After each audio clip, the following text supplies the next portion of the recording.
2 दिन के अवकाश के बाद सोमवार को फिर से लोकसभा और राज्यसभा का सत्र शुरू हुआ है। केंद्रीय एजेंसियों के दुरुपयोग, नीट और अग्निपथ जैसे मुद्दों को लेकर विपक्ष ने सरकार को घेरा।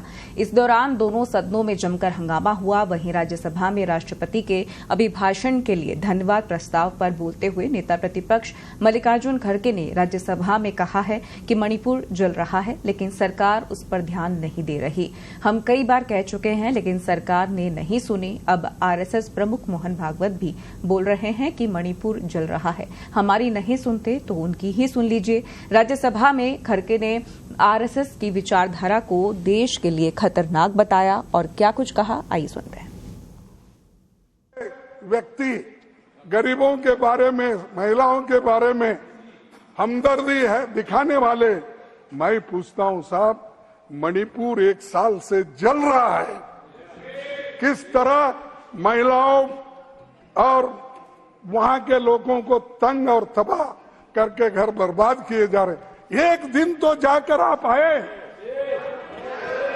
मणिपुर को जाके आए।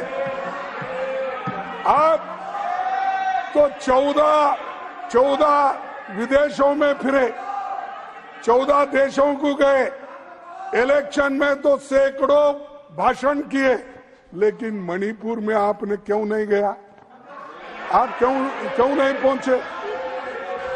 और सबका साथ सबका विकास, आपने सिर्फ कुछ लोगों का साथ दिया और कुछ का विकास किया, गरीबों का सब सत्यानाश किया। इस सभी नारों का क्या हकीकत है, ये देश अच्छी तरह जान रहा है। और सर सभापति जी, 224 का चुनाव आम जनता के शब्दों में अहंकार तोड़ने वाला चुनाव था। अहंकार तोड़ने वाला चुनाव था। पिछली सरकार के 17 मंत्री चुनाव हार गए।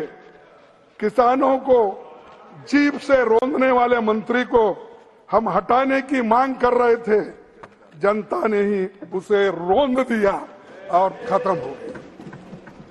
और एक शायर ने कहा है, कभी घमंड मत करना, कौन से कभी घमंड मत करना, नाम कभी घमंड मत करना, तकदीर बदलती रहती है, तकदीर बदलती रहती है, शीशा वही रहता है, बस तस्वीर बदलती रहती है।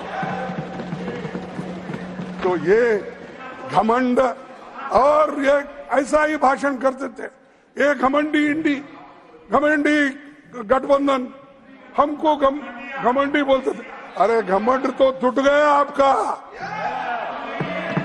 और आज आपको वो नारा नहीं लगाना पड़ेगा 400 पार का, अब तो 200 पार में है।